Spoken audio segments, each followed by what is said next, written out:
Oh, hey, welcome to my crib. Come on in. So my favorite part of my room is my gallery wall that I have set up here. Over the summer, I created my Pinterest board for the vibe I was going for, and my sister labeled it French Grandma, and I've really embraced that. So all of my frames are thrifted, and all the prints are from Amazon. I was definitely looking for some fun artwork that looked like it was meant to fit with the vibe. So I have these two awesome posters that I got from the poster sale, and I think these work really well.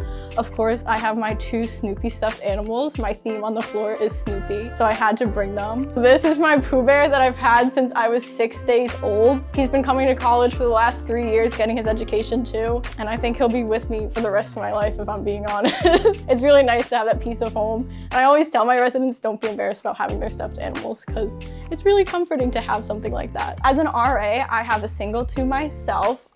This year I'm in Hunter Hall, which is a mixed steer hall. I like to keep my door propped open so residents know that I'm here and they're welcome to come on in. I absolutely hate turning on the overhead light. I think that all the alternative lighting helps it feel more homey. So we have my Target lamp with my vintage light bulb, which is a lot warmer than your usual LED light bulb, which I really like. I have the typical Target desk lamp, my little rock salt lamp, and then we have the classic twinkle lights that turn on with a remote control that are really fun.